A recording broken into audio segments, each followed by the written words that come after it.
ವೀಕ್ಷಕರೇ, ವಿಜಯ ನ್ಯೂಸ್ಗೆ ಸ್ವಾಗತ.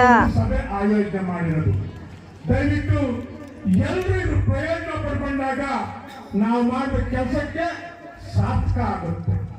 ಅದರಿಂದ ದಯವಿಟ್ಟು ನಾನು ಸಾಯಂಕಾಲ 7 ಗಂಟೆ 8 ಗಂಟೆ ಆಗಲಿ ಕೂತಿರ್ತೀನಿ.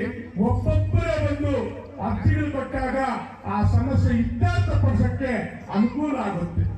ಒಂದೇ ಸಲ ದಯವಿಟ್ಟು ಬರಬೇಡಿ. ಊಟದ ವ್ಯವಸ್ಥೆ ಮಾಡಿದ್ದೀವಿ, ಊಟ ಮಾಡ್ಕೊಂಡು ನೆಮ್ಮದಿಯಾಗಿ ಕೂತಿರಿ. ಖಂಡಿತವಾಗ್ಲೂ ತಮ್ಮ ಸಮಸ್ಯೆ ಕೇಳಿ ಮ್ಯಾಕ್ಸಿಮಮ್ ಇವತ್ತಾದ್ರೆ ಇವತ್ತು, ಇಲ್ಲೊಂದು ಇಷ್ಟು ದಿನದ ಕಾಲಮಿತಿಯಲ್ಲಿ ಮಾಡ್ತೀವಿ ಅನ್ನೋಂತ ಮಾತು ನಿಮ್ಗೆ ಕೊಡಕ್ಕೆ ಇಷ್ಟಪಡ್ತೀವಿ.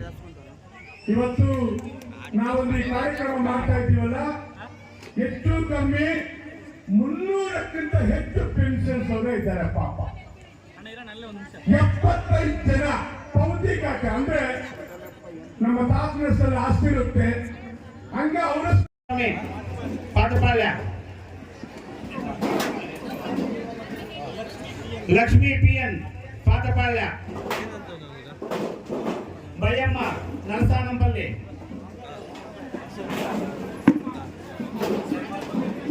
ಸವಿತಾ ಪಾಠಪಾಳ್ಯ, ಶ್ರೀನಿವಾಸ,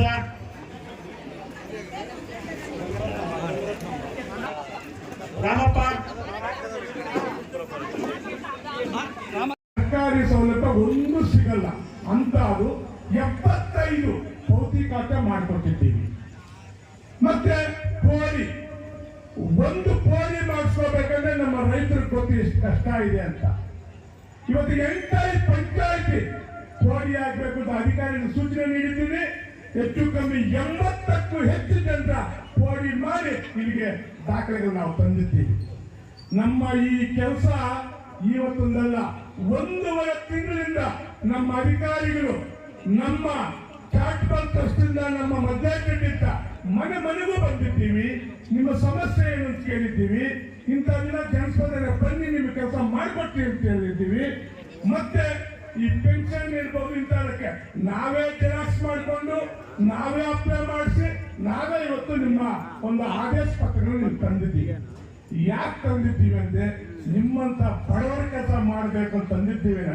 ಇದರಲ್ಲಿ ಯಾವುದೇ ಒಂದು ದುರುದ್ದೇಶ ಇಲ್ಲ, ಯಾವುದೊಂದು ಎಲೆಕ್ಷನ್ಗೋಸ್ಕರ ಮಾಡುವಂತ ಕಾರ್ಯಕ್ರಮ ಇದಲ್ಲ ಅಂತ ಇವತ್ತು ಇಂಥದ್ದು ಅಧಿಕಾರಿಗಳು ಮಾತಾಡ್ತಾ ಉಂಟು.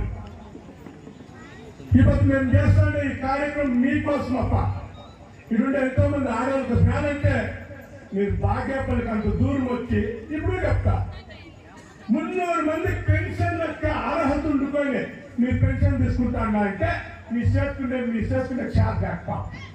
ఆ పని చేయించాక మేము వచ్చింది. భౌతికత మా తాత మా ముత్తాత చచ్చిపోయింటాడు, వాళ్ళకైతే ఉంటుంది జమీను, మనం చేసుకోండి. అది ఎవరికి వచ్చినా ఎవరికి రిజిస్టర్ వచ్చినా అయిపోతుంది.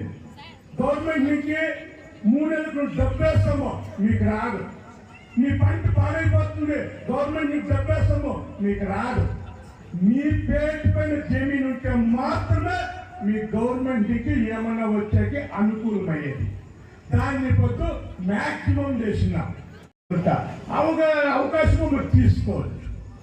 దానికి మరోసారి ఇంకోటి దరఖాస్తు, దయచేసి దరఖాస్తులో 53 అర్జీ అంటే ಹೆಚ್ಚು కమ్మి 15-20 ఏళ్ళ నెలకి ఎవరు వేసిండారో అందరూ వెతుకోండి, అందరూ చేయిస్తాం. కానీ 3 ఏళ్ళు 4 ఏళ్ళు వెనకేసుకున్నారు. అవు చేసేకి మాకు ఇంకా గవర్నమెంట్ పర్మిషన్ ఇచ్చిందో అవు చేసే అయ్యేళ్ళే, ఇంకా కొన్నాళ్ళు టైం కావాల్సింది వస్తుంది. ఇదంతా అయిపోయినకి ఇంకాவது 53 లేదంటే మేము రాష్ట్రానికి మళ్ళీ 57 అర్జీ తీసుకునే అవకాశం ఇస్తారు. అప్పుడు మీకు ఆ జమీన్లు మీకు చేయించి ఎట్లా పని చేస్తానంట మీకు చెప్పాక ఇప్పుడు ఇష్టపడతామని. తిరిగి మేము మా అధికారులు మేము ఇట్లా లైన్లు కూకుంటాము. ముగ్గురు రండి, మీ పనులు ఎవరికి పెన్షన్ వస్తాలా, ఎవరికి రేషన్ కార్డు లేదు, ఎవరికి భౌతికత కావాలా, ఎవరికి పోటీ కావాలా, వీళ్ళంతా ఇంకా ఏమేమి సమస్యలు ఉందో మీరంతా రండి. ఇప్పుడు మేడం వాళ్ళు కూడా మా సింగప్ప గారిపల్లికి శ్మశానం లేదు, అది ఆర్డర్ చేసి వచ్చినాము. ఇంకా ఏమన్నా సమస్యలు ఉంటే రాండి. దయచేసి వయసు కాకుండా మొదట పెళ్లిళ్ళు చేయకండి. మీరు పెళ్లిళ్ళు చేస్తే వాళ్ళపై బండి వేసినట్టే నేను అన్ని ఫంక్షన్లోనే ఈ మాట చెప్తా ఉంటా. యాదంటే ఇదే మా కియర్ 200 సత్యనారాయణ రెడ్డి హాస్పిటల్ అయిపో మీరు వయసు కాకుండా పెళ్లిళ్ళు చేస్తారో వాళ్ళకి కానుక వస్తుంది అయ్యేలా హాస్పిటల్ పిలిచిపోతారనుకో ఆడ వాళ్ళ అప్పాలన్నిటి తేలికేస్తారు. ఇదైతా ఉంది. లేదు హాస్పిటల్ పోతే మాతో తేలికేస్తాడు బిడ్డట్లయితే మీ బిడ్డ మీ మనవుడు ఆడే తెచ్చిపోతాడు. ఈ పని అవసరం మా మనకి దయచేసి ఈ ఏజ్కి రాకుండా బిడ్డ దయచేసి పెళ్లి చేసి వాళ్ళపై బండి తేకండి. మీకేం సహకారం వచ్చినా మీ దగ్గర ఒక అన్న తమ్ముడుగా ఉంటా. అకస్మాత్ పెళ్లి చేయకుండా కష్టం ఉండే వాళ్ళకి బుధవారం మా ఇంటి దగ్గర నా దగ్గరికి రండి. నాన్నకి అట్లా సహాయం చేస్తా. ఏడాది కొంచెం పెళ్లిళ్ళు చేస్తా.